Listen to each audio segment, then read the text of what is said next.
السلام عليكم ورحمة الله وبركاته. اللهم صل وسلم وبارك على سيدنا محمد وعلى آله وصحبه أجمعين. ازيكم يا بنات؟ يا رب تكونوا دايما كلكم بخير، ويا رب تكونوا دايما في أحسن حال وأتم صحة. النهاردة جاي لكم بفيديو جديد. حطي لايك للفيديو واشتركي في القناة لو لسه ما اشتركتيش، ويلا بينا بقى نبدأ الفيديو بتاعنا ونشوف النهاردة اليوم بتاعنا هيبقى ماشي ازاي. قبل ما ابدا الفيديو معاكم حابه اشكر كل حد بيتفرج عليا، وحابه اشكر كل بنوته وكل ست بيت بعد كتبت لي كومنت حلو ودعت لي دعوه من قلبها. بجد بجد يا بنات مش عارفه اشكركم ازاي، مش عارفه اشكركم على وجودكم جنبي. انا والله ساعات ما بعرفش اتكلم من كتر ما بكون مبسوطه او فرحانه. ان انت يبقى عندك حد متابعك او بيدعي لك دعوه حلوه او بيقول لك كلمه حلوه بجد ويكبر خاطرك، دي حاجه والله العظيم بجد يعني حاجه ملهاش وصف، يعني حاجه تفرح جدا. وخصوصا اللي جربها، اللي مجرب ان تلاقي حد يدعي له، وان يلاقي حد يقول له كلمه كويسه وان يشجعه، او يديله كلمه كده تحفيزيه او حاجه او كلمه تديله حماس. بجد دي حاجه مش عايزه اقول لكم كبيره عندي قد ايه. يا رب ان شاء الله كده يجعلكم نعمة في حياتي ويديمكم نعمة في حياتي يا رب. ويا رب أكون بفيدكم ولو بأي حاجة بسيطة، ونكون بنحفز بعض وبندي طاقة إيجابية لبعض وبنشجع بعض على الحياة وبنشجع بعض على الروتينات اليومية. عايزة أقولكم إن أنا واحدة من الناس لما كنت بتفرج على الروتينات دي قبل ما بفتح قناة او يبقى عندي اي حاجة على السوشيال ميديا، فكنت بتفرج على الحاجات دي فعلا كنت بتشجع جدا. لما الاقي مثلا بنوتة حلوة او ست بيت ومنظفة شقتها ومخليها زي الفل وبتعمل تنظيفات عميقة وبتعمل حاجات كده محفزة، ده فعلا كان بيخليني ان انا اتشجع واقوم واخلص اللي ورايا. فالحاجات دي كلها بتدينا طاقة ايجابية، فيا رب ان شاء الله يخلينا كده بندي بعض طاقة ايجابية وبندي لبعض حماس وكمان ندي لبعض افكار. فان شاء الله يجعل في حياتنا الناس اللي تدينا خطوة لقدام، ويبعد عننا الناس اللي ترجعنا ورا. يعني يبعد عننا الناس اللي بتخلينا عندنا يأس، او الناس اللي بتدينا طاقة سلبية. ويا رب ان شاء الله يديمكم نعمة في حياتي. طولت عليكم، بس فعلا كنت حابة ان انا اقول لكم الكلمتين دول. عايزه اقول لكم اليوم ده كان عندي يعني كان عندي بس شويه غسيل، ما كانش عندي حاجات كتير. كان الحمد لله اللهم لك الحمد البيت هادي، كانت الدنيا نظيفه. وكمان كانت الدنيا هاديه. يعني انتوا بصوا احنا الفتره اللي فاتت عملنا تنظيفات عميقه كتير. عايزه اقول لكم ان انا فرشت الشقه اخيرا الحمد لله، بس فرشتها مع نفسي كده بصراحه علشان يعني كنت مستعجله، وما بين يوم وليله كده قررت ان انا افرشها وابدا بقى معاكم فيديوهات كده ايه بهدوء وروقان شويه. المهم بقى هنا كان عندي الدنيا هاديه، ففي اليوم ده ما كانش عندي حاجات كتير. خلصت الغسيل بتاعي طبقته على طول ما استنيتش عليه، ودخلته الدولاب بتاعي. وبعد كده بقى ادم خد الشاور بتاعه لانه كان راجع من الدرس. فقبل بقى ما يبدا الهوم ورك بتاعه او يعمل اي حاجه خليته ياخد شاور. هنا بقى كمان طلعت، كان الغسيله عندي خلصت الغساله، كان فيها شويه دوره غسيل كده صغيرين مش كتير قوي. فقلت بقى خليني اخلص منهم واحطهم في الغساله كده، وشغلت عليهم الغساله وخلصوا على طول.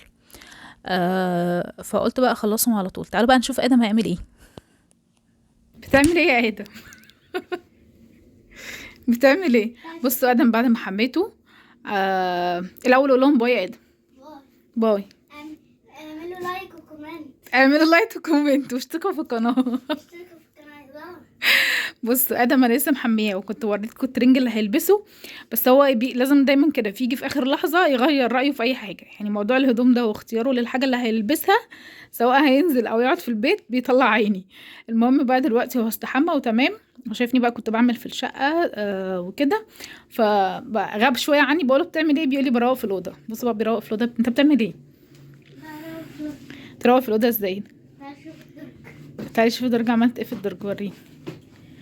بصوا ظبطته ازاي؟ ظبطت البتاع دي، ظبطت الحزام، حطيت النضارات في الحزام هنا. لا شاطر. بصوا يا جماعه، بصوا شوفوا الدرج هنا. هنا حاطه البوكسرات بتاعته والفانلات الخفيفه اللي بيلبسها تحت الهدوم. يلا وريني كمل. والبطانية دي بعتلها. البطانيه، بصوا اللحاف ده انا كنت لسه مطلعاه امبارح. امبارح حسيت ان الجو ابتدى يسقع زياده، يعني حسيت ان الجو سقع امبارح، فطلعت له اللحاف بتاعه عشان يتغطى بيه. جالي في نص الليل كده، عايزه اقول لكم جالي في نص الليل الساعه 5 الفجر تقريبا، وقعد يقول لي هو انا حران حران، البتاع اللي انت حاطاه عليا ده حررني، فاللحاف طلع محرره قوي، فرجعت له بقى البطانيه تاني علشان اشوف الدرج. بصوا بيقولوا شوفوا في الدرج. لا نظيف يا ادم، والله نظيف، مش عارفه اقول لك ايه بصراحه. يلا كمل كمل. بصوا حطيت.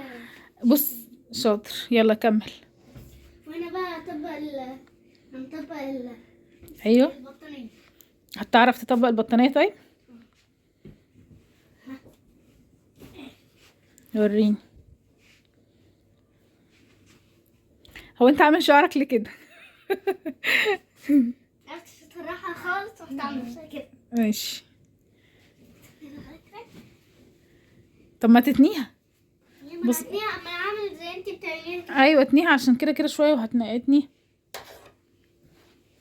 ظبطي للناحية دي. والله يا جماعه بيعمل حاجه بمزاجه، عارفين ساعات ببقى بقول له ايه ده مخش لا لما يجي له مزاجه يعمل حاجه هيعملها. كمل كمل يلا. طب ايه الحتة دي؟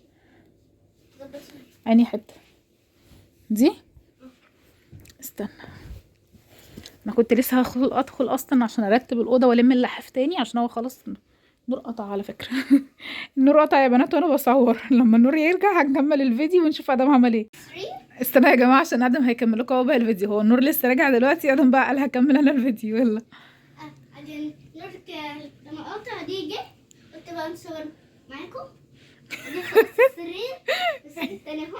السرير بصوا، هو طبعا ما طلعوش يعني، ما شالش هو اللحاف، انا اللي شلت اللحاف بقى وطبقته وخليت له البطانيه دي. انا ما بطلعش البطانيه التانية عشان كده كده ما حدش بيستخدمها، هو بس اللي بيبات، هو اللي بيبات هو اللي بينام في اوضته. فما بطلعش بقى البطانيه التانية، بفضل شايلاها كده في الدولاب واطلع بس بطانيه واحده. عايزه اتكلم. يا ماما. يلا اتكلم. ظبطنا السرير ده طب خلاص احنا ظبطنا السرير ده، تعالى نكمل بيت الاوضه. عشان الصوت هندور. هوريكم الحاجات اللي انا وريتها لكم بالظبط وانا كنت بروح السرير عشان ما تنسوش بس اللي انا وريتها لكم. ايوه عشان ما تنسوش ان انا وريتها لكم. طب يلا هنقضي الليله كلها بنروق السرير وبعدين. لسه اما نخلص بقى اوريكم هنعمل المكتب بتاعي. طب ما يلا اعمله. استنى اوريكم بس عشان ما تنسوش الحاجه اللي لا ما احنا صورناه ما ننساهوش، ما هو موجود ما اتشالش. لا تعالوا بس يلا. خلاص بعد تعالوا اقتناعك. شوفوا ده طيب. هو شافوه برضو على فكره، شافوه والله وشافوا ده كمان. يلا يلا تعالوا هنعمل المكتب بقى دلوقتي. لا انت بس تمسح البتاع القماشه اللي يعني شيل القماشه دي ولمع المكتب وارجع حطها تاني. انا كنت جايبه القماشه دي عشان يلمع بيها بس. هنشيل الفرش خالص. تشيل الفرشه خالص اهي، شيل القرفه. انا هرفع لك الشاشه وانت شيل القماشه بالراحه.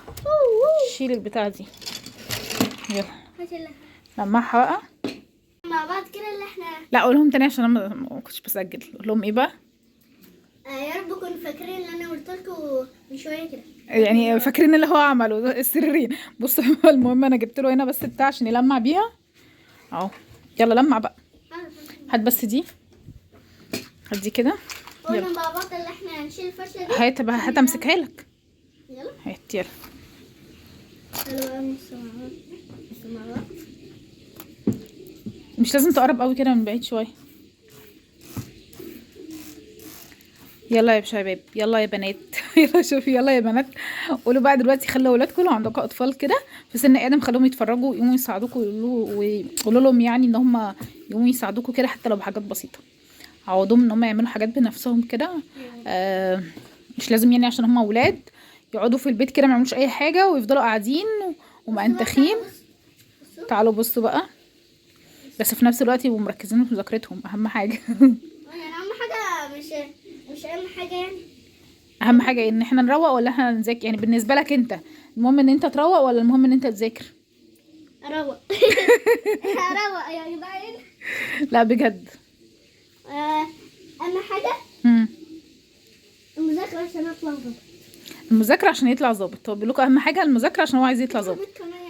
لا كفايه. معلش. لا كفايه انت لا كفايه ما عشان هي حبه صغننه والله. لا كفايه. طب هنا بس، هنا الحته دي بس. طب يلا انكس.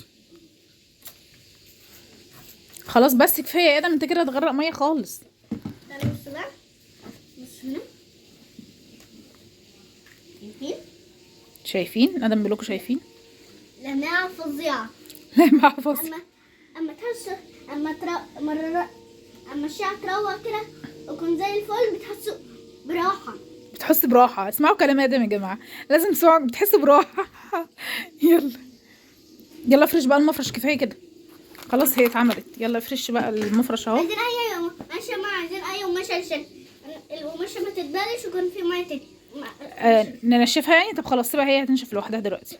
فاكرين كل حاجة؟ فاكرين. ادم كل ما بنعمل فاصل يعني مثلا اقفل الكاميرا واعمل حاجه وارجع تاني اشوف حاجه على المطبخ حطها على النار، ادم بيرجع. لا ادم كل ما ابدا من يعني لما بعمل بقطع كل حاجة بيقول لي رب يكون فاكرين كل حاجه. خلي كل اللي عنده طفل خليه يتفرج بقى عشان يتنشط ويساعدكوا. يتنشط ويساعدكم. يلا يساعد كل ام واب. طب يلا لما عينيها زي الفل. قمر هشيل البتاع دي. والله انت لا بتستنى. استنى هشيله الشاشه. ربكم فاكرين كل حاجة بس. هم فاكرين ما تقلقش. انا بقول للماما برضه يعني قلت لها دلوقتي تعالي نعيد من الاول. قالت لي كل شويه هو عايز يعيد من الاول، فاكر ان ايه ممكن تكونوا انتوا. لا هم ما دام بيتفرجوا على الفيديو من اوله فمش هينسوا. استنى انا هعدلها لك بس. يلا بقى فاكرين هم فاكرين كل حاجه بس. يلا نمشي دي كده نزيفها. صح يلا. كده. يلا ده الدبدوب بتاع بابا كان ظهر. تعب ماما كان صغير. يلا معلش هنظبط الكرسي ده بقى. معلش نظبطه كمان الكرسي ده هنظبطه. هو متظبط مفيش اي حاجه تاني، هو كويس حلو كده. لا في المهم بس يلا عشان اقفل الفيديو. لو عايزين تشوفي تاني، لو عايزين تشوفوني تاني احط لايكات كتير ولف. وفوق ادم عايز اقول لكم فولو، بس هو ادم مش انستجرام يعني. اعملوا اشتراك في القناه كده بقى. النهارده الروتين بتاعنا خلص، اول يوم بتاعنا خلص. يا رب يكون عجبكم. يلا قول حاجه. رب كل سنه وانتم طيبين. والله يعني اللي بتتابعوا فيها خلي لازم يعني تشوفوا الفيديو ده عشان عيالكم وولادكم اللي عنده بنت او ولد يتنشط ويساعدكم كده ويحب يلا باي باي. يلا باي كل باي. سنة وانتم طيبين. عايزه اقول لكم بقى بجد يا بنات ان انا والله ما كنت اعرف ان ادم هيعمل كده خالص. انا اتفاجئت كده ساعات كده بيطلع بحاجات يعملها لوحده. لما يكون كده ايه مزاجه رايق، ممكن ينظف الاوضه بتاعته. حتى ممكن كمان ينظف حاجه مثلا يلاقي الصاله متكركبه شويه يعملها من نفسه.